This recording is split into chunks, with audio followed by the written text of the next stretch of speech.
हरतालिका तीज व्रत की ढेर सारी शुभकामनाएं आप सबको। महादेव माता पार्वती हम सबका सौभाग्य सदा सर्वदा बनाए रखें। दोस्तों, हरतालिका तीज व्रत हर सुहागन महिलाएं अपने पति की लंबी उम्र और अखंड सौभाग्य की प्राप्ति के लिए करती हैं। हरतालिका तीज व्रत और सुहाग वाली व्रत से बहुत ही ज़्यादा कठिन होता है, क्योंकि इसमें 24 घंटे निर्जला व्रत किया जाता है। ये व्रत पूरे 3 दिन का होता है। पहले दिन नहाए खाए, दूसरे दिन 24 घंटे का व्रत होता है और तीसरे दिन हरतालिका तीज व्रत का पारण होता है। जो सुहागन महिलाएं हरतालिका तीज व्रत पूरी श्रद्धा पूर्वक करती हैं, उनके सौभाग्य की सदैव महादेव माता पार्वती रक्षा करते हैं, उनके घर में सुख समृद्धि सदैव बनाए रखते हैं।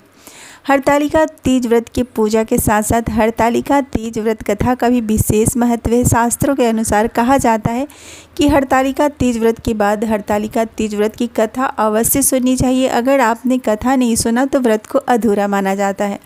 कथा सुनने से पहले आपको अपने हाथ में अक्षत और पुष्प लेके कथा सुनना है। जब तक आपका कथा पूर्ण ना हो जाए बीच में नहीं उठना चाहिए, अच्छा नहीं होता है। तो आज इस वीडियो में हम हरतालिका तीज व्रत की कथा सुनेंगे। कथा शुरू करने से पहले आप लोगों से निवेदन है कि कमेंट बॉक्स में हर हर महादेव अवश्य लिखें। तो चलिए कथा शुरू करते हैं। प्रेम से बोलिए गौरी पुत्र गणेश की जय। तो प्रेम से बोलिए हरतालिका व्रत कथा की जय। महादेव माता पार्वती की जय। जब आप पूजन कर ले तो पूजन करने के बाद कथा सुने।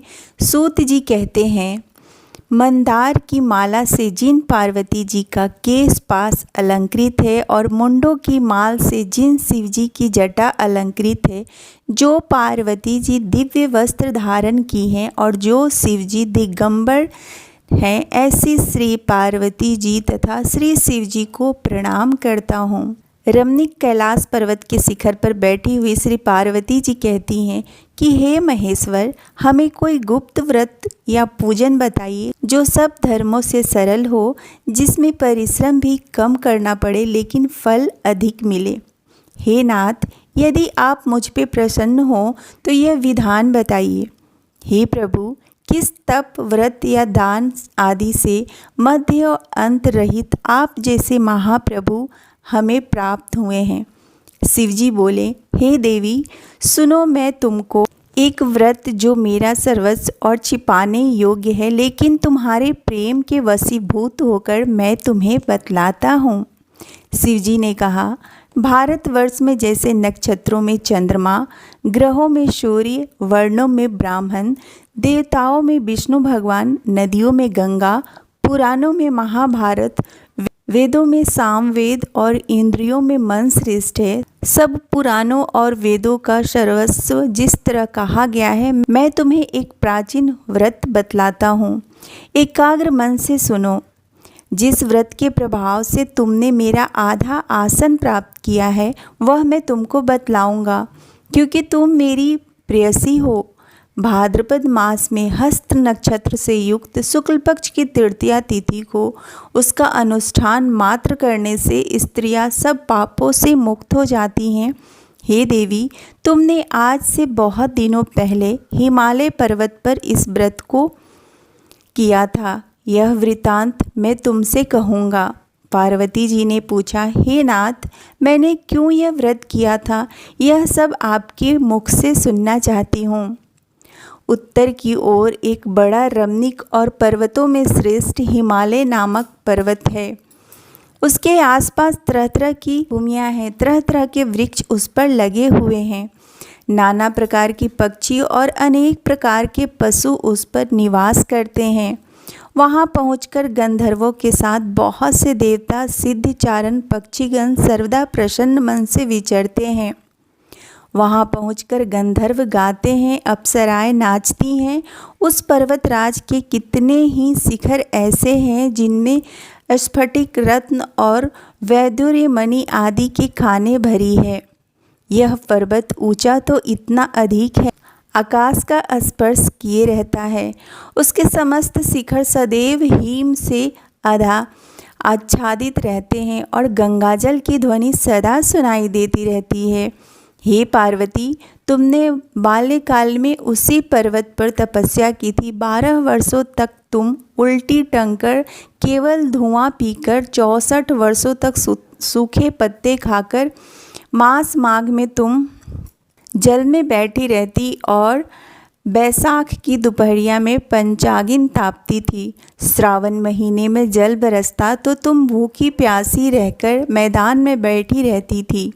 तुम्हारे पिता इस तरह के कष्ट सहन को देखकर बड़े दुखी हुए। वे चिंता में पड़ गए कि मैं अपनी कन्या किसको दूं। उसी समय नारद जी वहां आ पहुँचे। मुनि श्रेष्ठ नारद जी उस समय तुम्हें देखने गए थे। नारद जी को देखकर गिरि ने अर्घ्य पाद आसन आदि देखकर उनकी पूजा की और कहा कि हे स्वामिन, आप किस लिए आए हैं? मेरा अहोभाग्य है, आपका आगमन मेरे लिए अच्छा है। नारद जी ने कहा कि हे पर्वतराज सुनो, मैं भगवान विष्णु का भेजा हुआ आपके पास आया हूँ। आपको चाहिए कि यह योग्य कन्या किसी योग्य वर को दें। भगवान विष्णु के समान योग्य वर ब्रह्मा, इंद्र और शिव इनमें से कोई नहीं है। इसलिए मैं यही कहूँगा कि आप अपनी कन्या भगवान विष्णु को ही दें। हिमवान ने कहा, भगवान विष्णु स्वयं मेरी कन्या ले रहे हैं और आप यह संदेश लेकर आए हैं तो मैं उन्हें अपनी कन्या अवश्य दूंगा। हिमवान की इतनी बात सुनकर मुनिराज नारद आकाश में विलीन हो गए। वे पीताम्बर, शंख, चक्र और गदाधारी भगवान विष्णु के पास पहुँचे। वहाँ हाथ जोड़कर नारद जी ने भगवान विष्णु से कहा कि हे देव सुनिए, मैंने आपका विवाह पक्का कर दिया। उधर हिमवान ने पार्वती के पास जाकर कहा कि हे पुत्री, मैंने तुम्हें भगवान विष्णु को दे डाली। तब पिता की बात सुनकर तुम बिना उत्तर दिए अपने सखी के घर चली गई। वहीं जमीन पर पड़कर तुम बड़ी दुखी होती हुई बिलाप करने लगी। तुमको इस प्रकार बिलाप करती हुई देखकर तुम्हारी सखी बोली, तुम क्यों इतनी दुखी हो? इसका कारण बताओ। तुम्हारी जो कुछ इच्छा होगी मैं यथाशक्ति उसको पूरा करने की चेष्टा करूंगी, इसमें कोई संशय नहीं है। पार्वती बोली, मेरा जो कुछ अभिलाषा है उसे तुम प्रेम पूर्वक सुनो। मैं एकमात्र श्री जी को अपना पति बनाना चाहती हूँ, इसमें कुछ भी संशय नहीं है। मेरे इस विचार को पिताजी ने ठुकरा दिया है, इससे मैं अपने शरीर को त्याग दूंगी। पार्वती की इस बात को सुनकर सखियों ने कहा कि शरीर का त्याग ना करो, चलो किसी ऐसे वन को चलो जहाँ पिता को पता ना लगे। ऐसी सलाह कर तुम वैसे वन में जा पहुँची। उधर तुम्हारे पिता घर घर तुम्हें खोजने निकले। दूतों द्वारा भी खबर लेने लगे कि कौन देवता या किन्नर मेरी पुत्री को हर ले गया है। उन्होंने मन ही मन कहा कि मैं नारद जी के आगे प्रतिज्ञा कर चुका हूँ कि अपनी पुत्री भगवान विष्णु को दूंगा। ऐसा सोचते सोचते हिमवान मूर्छित हो गए। गिरिराज को मूर्छित देखकर सब लोग हाहाकार करने दौड़ पड़े। जब होश हुआ तो सब पूछने लगे कि गिरिराज, आप अपनी मूर्छा का कारण बताइए। हिमवान ने कहा, आप लोग मेरे दुख का कारण सुने। न मालूम कौन मेरी कन्या को हर ले गया है। ऐसा नहीं हुआ तो उसे किसी काले सांप ने काट लिया है और सिंह खा गए होंगे। हाय, मेरी बेटी कहाँ गई? किसी दुष्ट ने मेरी पुत्री को मार डाला।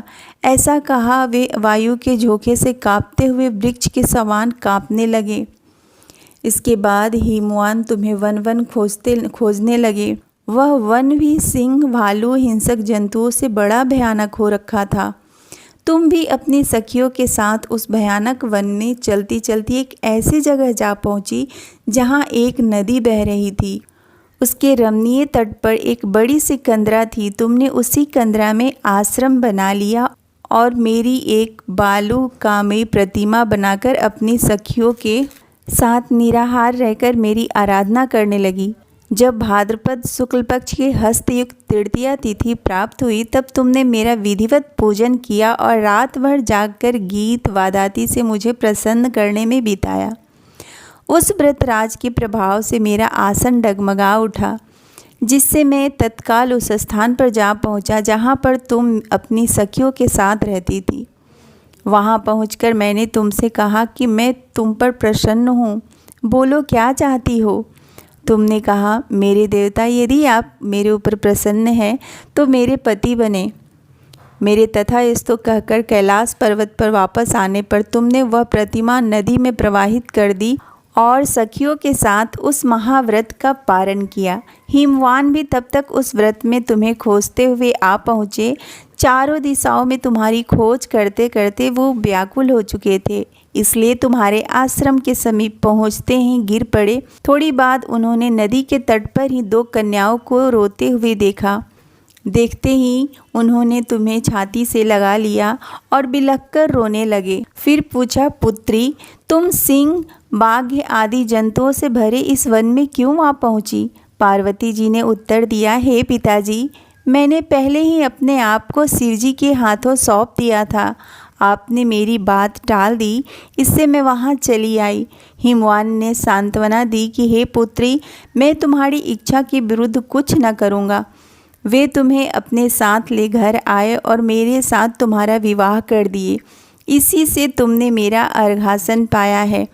तब से आज तक किसी के सामने मुझे यह व्रत प्रकट करने का अवसर नहीं प्राप्त हुआ। हे देवी, मैं यह बताता हूँ कि यह इस व्रत का नाम हरतालिका क्यों पड़ा।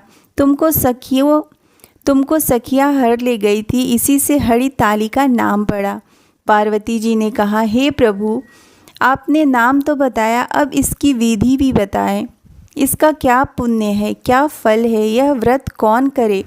श्री शिवजी श्री पार्वती जी से कहते हैं, हे देवी, मैंने समस्त स्त्री जाति की भलाई के लिए यह उत्तम व्रत बतलाया है। जो स्त्री अपने सौभाग्य की रक्षा करना चाहती हैं, वह यत्नपूर्वक इस व्रत को करें। केले के खंभे आदि से सुशोभित एक सुंदर मंडप बनवाएं। उसमें रंग बिरंग की रेशमी कपड़ों से चंदवा लगाकर चंदन आदि सुगंधित द्रव्यों से वह मंडप लिपवाएं। फिर शंख, भेरी, मृदंग आदि बजाते हुए बहुत से लोग एकत्रित होकर तरह तरह की मंगलाचार करते हुए उस मंडप में पार्वती तथा शिवजी की प्रतिमा स्थापित करें। उस रोज दिन भर उपवास कर बहुत से सुगंधित फूल, सुगंध और मनोहर धूप, नाना प्रकार के नैवेद्य आदि एकत्र कर मेरी पूजा करें और रात भर जागरण करें। ऊपर जो जो वस्तुएं गिनाई गई है उनके अतिरिक्त नारियल, सुपारी, जंबरी, नींबू, लौंग, अनार, नारंगी आदि जो जो फल प्राप्त हो सके उन्हें इकट्ठा कर लें। उस ऋतु में जो फल तथा फूल मिल सके विशेष रूप से रखें। इसके बाद धूप दीपादि से पूजन कर प्रार्थना करें, हे शिवे, शिव रूपनी, हे मंगले, सब अर्थों को देने वाली, हे देवी, हे शिव रूपे आपको नमस्कार है। हे शिव रूपे आपको सदा के लिए नमस्कार है। हे ब्रह्मा रूपिणी आपको नमस्कार है। हे जगदात्री आपको नमस्कार है। हे सिंह वाहिनी, संसार के भय से भयभीत मुझ दीन की रक्षा करे। इस कामना की पूर्ति के लिए मैंने आपकी पूजा की है।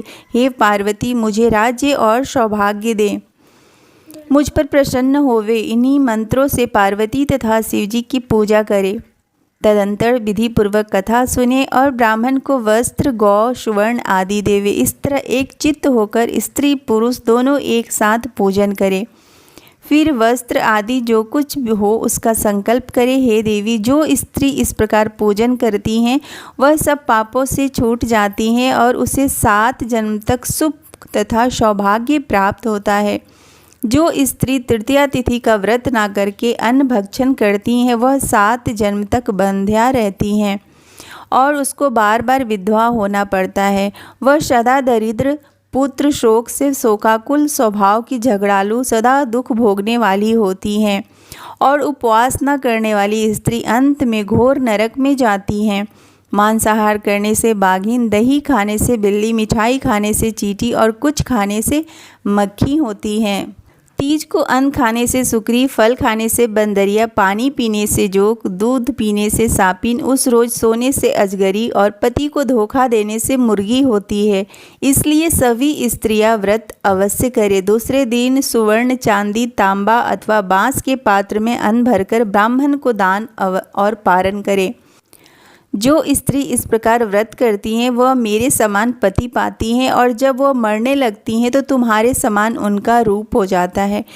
सांसारिक भोग और सायुज्य मुक्ति मिल जाता है। इस हरतालिका की व्रत कथा मात्र सुन लेने से प्राणी को 1000 अश्वमेघ और सैकड़ों वाजपेय यज्ञ करने का फल प्राप्त होता है। हे देवी, मैंने यह व्रतों में उत्तम व्रत बतलाया है, जिसके करने से प्राणी सब पापों से छूट जाता है।